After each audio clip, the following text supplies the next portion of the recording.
Alright, so as you're aware, I haven't thought the last few episodes of Amphibia were bad. I just felt like they were kind of stalling a little bit. Like we weren't really getting anywhere as quickly as I would have liked. These episodes, I think, fixed that pretty succinctly. Kind of like with last week, I'm more concerned with talking about what these episodes do for the show than the episodes themselves specifically. So I'm going to lump the two reviews together.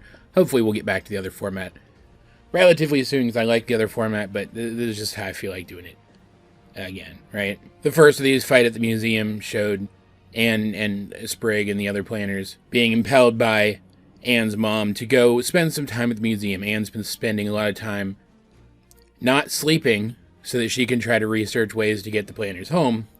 And as sort of a compromise, Anne's mom says, well, go recharge your batteries, have some fun at this place where you might also learn some stuff that could help. So they go and they find this old pot with an amphibian frog on it.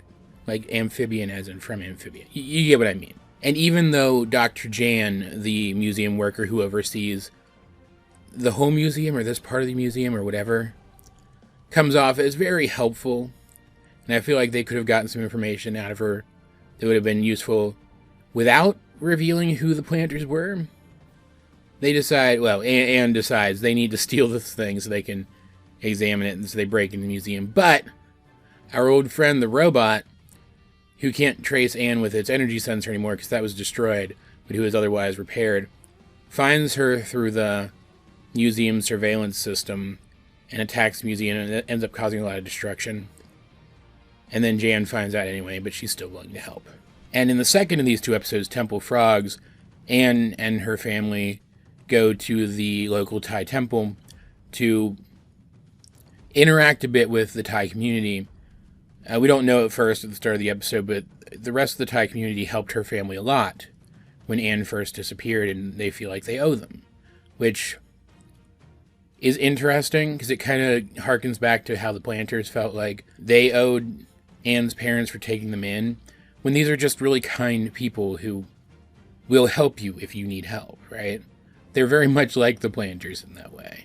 And the rest of the Thai community is the same way. They take in the planters and allow them to get immersed in their culture, and it's really cool. Because I don't know a ton about Thai culture anyway. It was very cool to see some of it brought to the forefront in this episode. But it was also cool to see these other characters becoming part of it, enjoying it, finding niches where they fit in within it.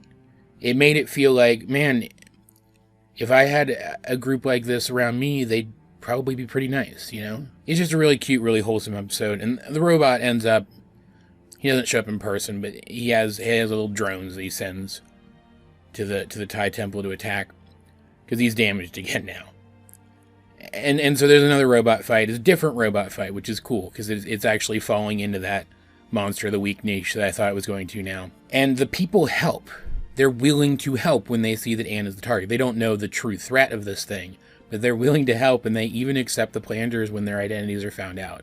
So now we have Dr. Jan and this group who have both accepted the planters for who they are. And I think that's super cool.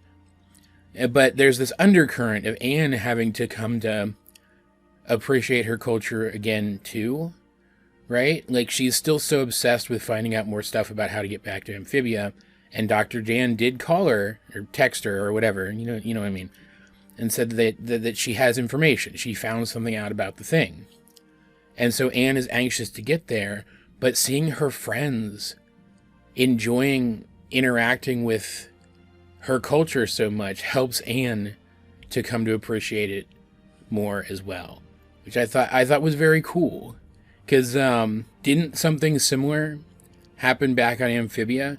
Anne came to understand the culture of Wyrtwood, and that created a really strong bond between the townspeople and the planters, right? Like, that whole family is now considered kind of the town's protectors almost. Like, it didn't feel like they were going for any overt one-to-one parallels, but it felt like they were trying to say something about how these people, all being together, regardless of where they are, make each other feel more complete. It's really cute. It feels like the show has established its new status quo. All the characters feel like they're in the right place now. They're all behaving how I would expect them to. And now they're going forward with these somewhat episodic problem of the week or monster of the week or both stories that I was expecting this season. And I hope this pattern continues, because there is that little bit of a lore hook in each of these episodes too.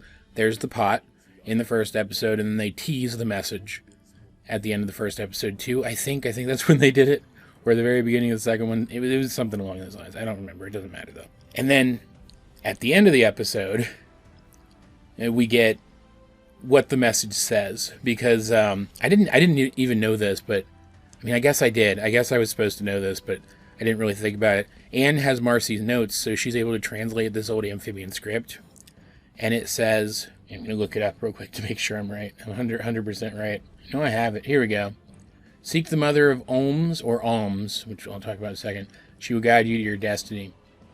And this is on the same pot that had a picture of that frog, which I have been dancing around, just saying it.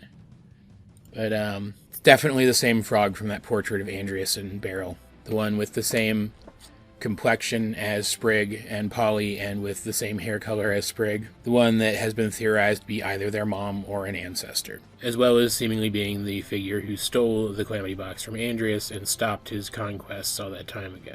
And the fact that she's been theorized to be their mom is very interesting with the mother of Olms or Alms. I looked up, alms are charitable donations. It's like a church thing.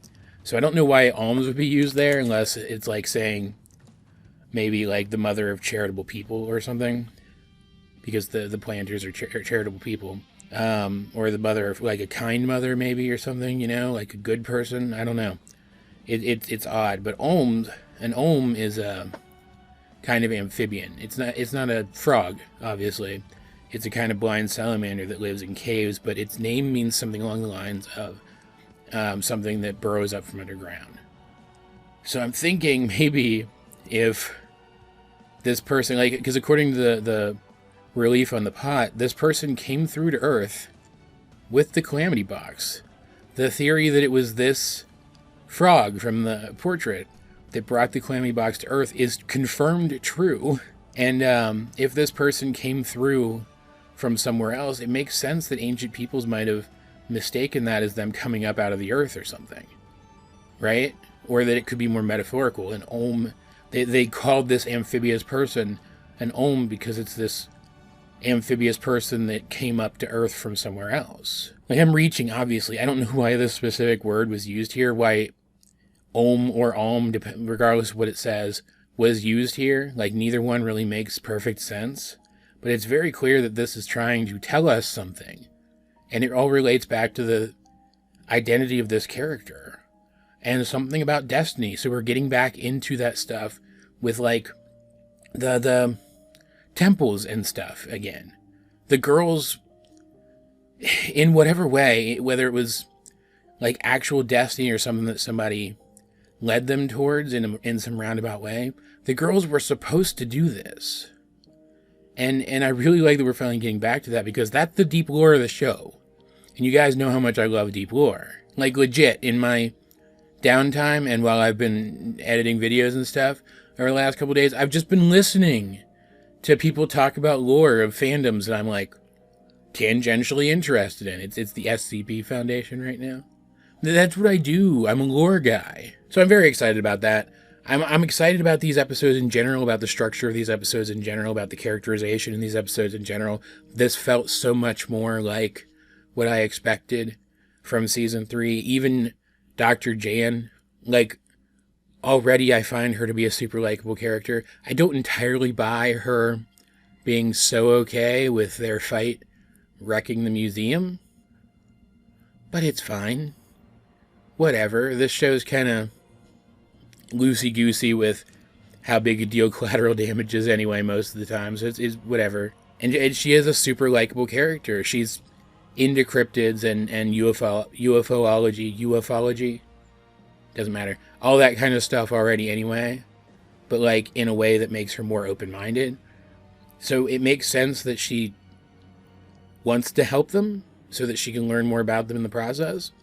And I like her. I think she's a likable character. She's already really well realized. These are just... This is what I wanted season 3 to be. Like, I don't know what more there is to say about this one. I hadn't lost interest in the show or anything. I wasn't losing interest in the show or anything.